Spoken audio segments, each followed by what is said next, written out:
Leo XIV, General Audience, St. Peter's Square, Wednesday, October 29, 2025. This is a cycle of catechesis, on the occasion of the 60th anniversary of the conciliar Declaration Nostra aetate. Dear brothers and sisters, pilgrims in faith, and representatives of the various world religious traditions, good morning, welcome. At the center of today's reflection in this general audience dedicated to interreligious dialogue, I would like to place the Lord Jesus' words to the Samaritan woman. Quote, God is spirit, and those who worship him must worship in spirit and truth, in quotes. That's from John 4:24. In the gospel, this encounter reveals the essence of authentic religious dialogue, an exchange that is established when people open up to one another with sincerity, attentive listening, and mutual enrichment. It's a dialogue that arose from thirst, God's thirst for the human heart, and the human thirst for God. At the well of Sychar, Jesus overcomes the barriers of a culture, gender, and religion. He invites the Samaritan woman to a new understanding of worship, which is not limited to a particular place, quote, either on the mountain or in Jerusalem, in quotes, but is realized in spirit and in truth. This moment captures the very core of interreligious dialogue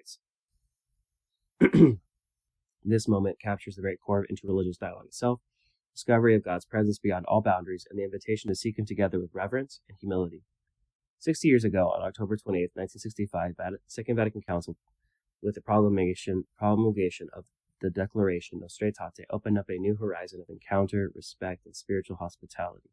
This luminous document teaches us to meet the followers of other religions not as outsiders, but as traveling companions on the path of truth, to honor differences, affirming our common humanity, and to discern in every sincere religious search a reflection of the one divine mystery that embraces all creation.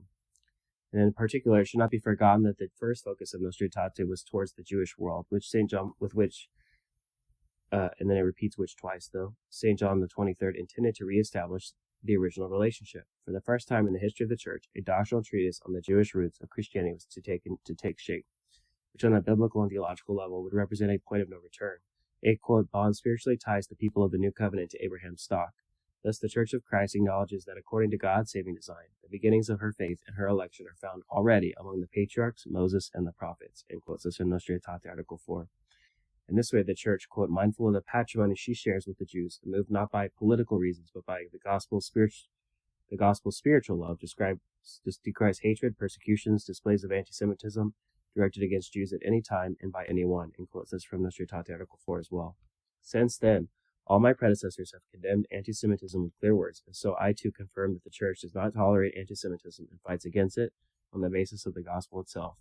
Today we can look with gratitude at everything that has been achieved in Jewish Catholic dialogue during these 6 decades. This is due not only to human effort, but to the assistance of our God, who, according to the Christian conviction, is dialogue itself. We cannot deny that there have been misunderstandings, difficulties, and conflicts in this period, but these have never prevented the dialogue from continuing. Even today, we must not allow political circumstances and the injustices of some to divert us from friendship, especially since we have achieved so much so far. The spirit of Nostra aetate continues to illuminate the path of the Church.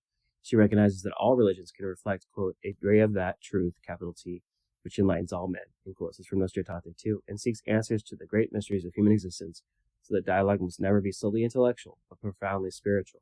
The Declaration invites all Catholics, bishops, clergy, consecrated persons, and lay people to involve themselves sincerely in dialogue and in collaboration with the followers of other religions, recognizing and promoting all that is good, true, and holy in their traditions. That's also from the same declaration, Nostra aetate. This is necessary today, and particularly every city where, due to human nobility, our spiritual and cultural differences are called to encounter one another and to live together fraternally.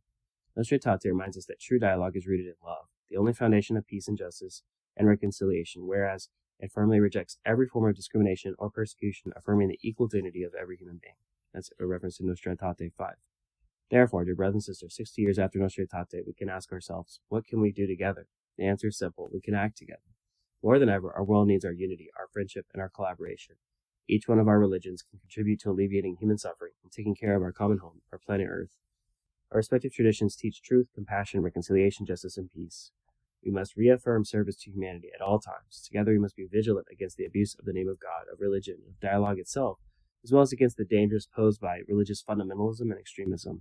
We must also face the responsible development of artificial intelligence, because if conceived as an alternative to humans, it can gravely violate their infinite dignity and neutralize their fundamental responsibilities. Our traditions have an immense contribution to make to the humanization of technology, and therefore to inspire its regulation to protect fundamental human rights. As we all know, our religions teach that peace begins in the human heart. In this regard, religion can play a fundamental role. We must restore hope to our personal lives, our families, our neighborhoods, our schools, our villages, our countries, and our world.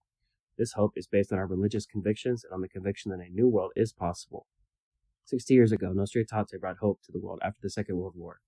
Today, we are called upon to rekindle that hope in our world, devastated by war and our degraded natural environment.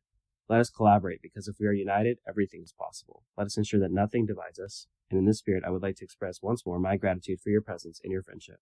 Let us transmit this spirit of friendship and collaboration to the future generation too, because it's the true pillar on which dialogue rests. And now, let us pause a moment in silent prayer. Prayer has the power to transform our attitudes, our thoughts, our words, and our actions.